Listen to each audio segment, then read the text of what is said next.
قناة فهد بن محمد. شفتها يا سعود صدفة بعد ما مرت سنين، عند قسم المختبر في وسط مشفى الجامعة.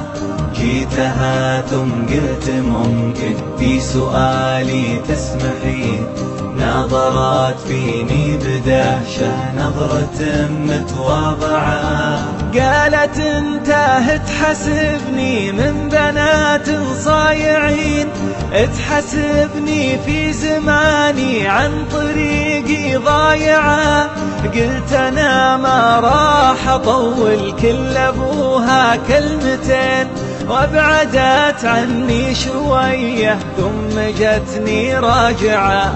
قالت اسأل واضح انك من رجال طيبين، بس هرجك يا السنافي كان وش هو دافعه.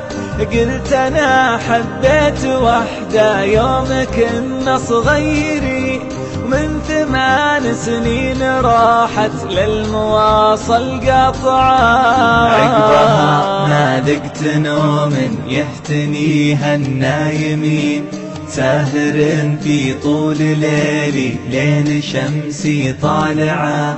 أذكر أنه فيه حبة فوق ثغره من يمين، واذكر أنه لا جرينا كن شعره تابعه، واذكر أنه عاشق فالورد ورد الياسمين. صار قلبي بالورود اللي عشقها زارعه، طابع اسمه بقلبي فيه سين وفيه عين، فيه ألف وفيه دال وسط قلبي طابعه.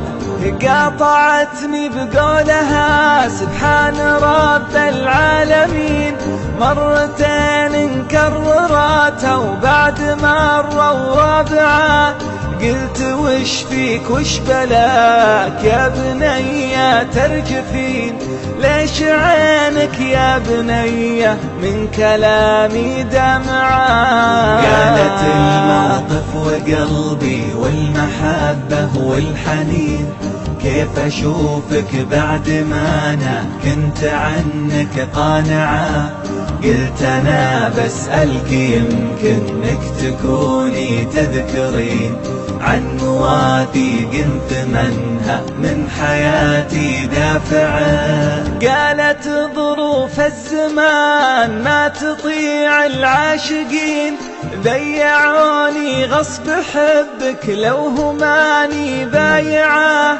أنا في دنياي حالي كنها حال السجين، حتى لو فكوا سراحه فيه شيء مانعه. زوجوني غصب واحد وحرموني حاجتين، السعادة في زماني والحياة الرائعة. والحين أنا 3 عندي ريم وياسمين، والولد اسمه على اسمك والمشاعر جايعة، والولد اسمه على اسمك والمشاعر جايعة.